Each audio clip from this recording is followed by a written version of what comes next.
Hello, my name is Joe Hedrick of Imagine Technologies, and today we're going to take a look at the benefits of the survey database inside Civil 3D.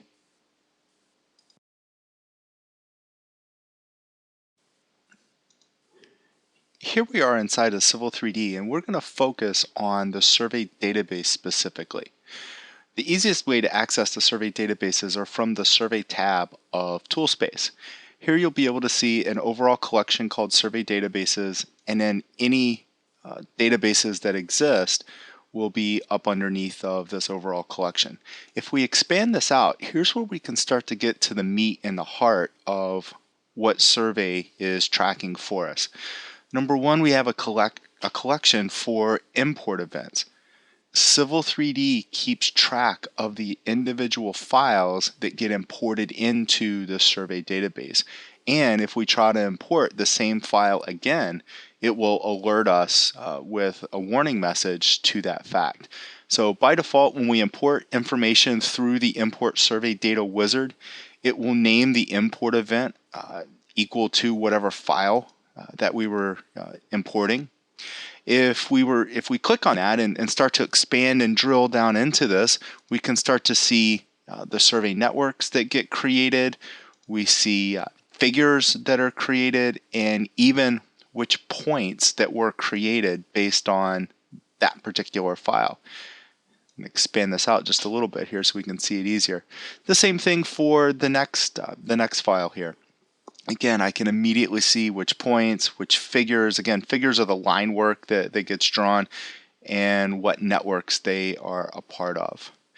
Right? If we scan down into this and start to expand out on the networks, here's where it's really going to depend on what data type was imported as to what we get when these start to expand. Here's an example of what I'm talking about. We'll start with a GPS file. And part of this data was created importing a fieldbook file that had turned angles, vertical angles, slope distances, and part of this data was imported with just a ASCII point file, just point number, northing, easting, elevation, description. So in the case of GPS data, that ASCII file type, really it doesn't understand, because all we have are points and coordinates. Essentially, it doesn't understand setups and directions and things like that. And in this case, all the points will be listed under the non-control point collection. However, if we take a look at the network for the total station, and again, this was the FBK file that I imported, this is where really the richness starts to show of Civil 3D. Number one, we can see which points were the control points, right? These are the points that were kind of manually entered into the data collector that we based all of the collection off of. We can see the setups, right? Civil 3D understands all of the points and what control they were collected from. Therefore, if I wanted to click on this particular setup, I can right click and I can go to Edit Observations. And now what Civil 3D is showing in the panorama that pops up is really every single point that was collected from sitting on point 532, backsighting point 533. Now I'm going to pull this down out of the way just a little bit, and you can even see graphically Civil 3D is showing us that information as well. If I click on these, it will start to highlight the different shots.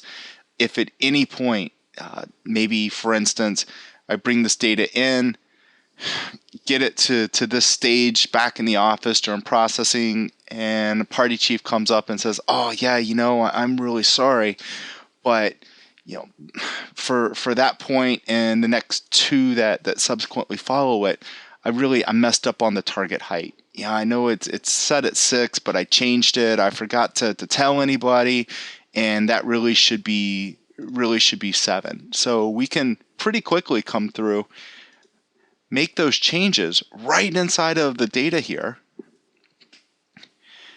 save them, and what Civil 3D does is it goes ahead, it adjusts those points. Now it's showing me that my network's out of date, so it's adjusting those points. Now it wants me to rebuild and update my survey network, which is going to move the points. It's going to move the line work. Again, what that's going to do is that, if that information changes, if I had any surfaces that were based on this survey information, they're going to update. If that update would cause contours to change, that's going to happen. If the contours were annotated, that annotation is going to make sure that it stays in sync and update. So as you can see, the survey database is actually really, really powerful. A couple of other things about the survey database that are a little misunderstood are the idea of groups. And we can group all the figures together if we want to, and we can group kind of like survey points together if we want to do that as well. So maybe I wanted to have just a control point group, for instance here. So yeah, actually pretty simply, we can right click, say I want to create a new one. Let's do this let's just name it control. And let's sort these based off of their descriptions and come through and find all my controls. And in my case, control points are CPs, and we can cruise through here and say I want to make these CPs part of that point group. All right, so those are listed right here. The benefit of a survey database is that it is drawing independent. It's completely separated. It's actually technically its own SQL database. So yeah, we could have point groups in the drawing, but a point group in the drawing only stays with that drawing, right? Doing it this way, I can start an absolute brand new drawing, and if I wanted to bring those points in, we could absolutely do that. And because I don't have the appropriate description keys in this drawing, they're just showing up as X's. But the benefit is that they work very similarly to point groups that would be inside of a drawing. However, because they're built and stored directly inside of the survey database, they're going to be drawing independent.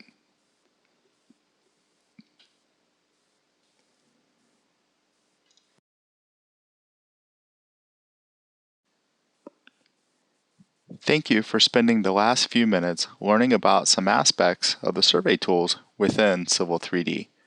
For more information, please visit imagineit.com or call 800-356-9050.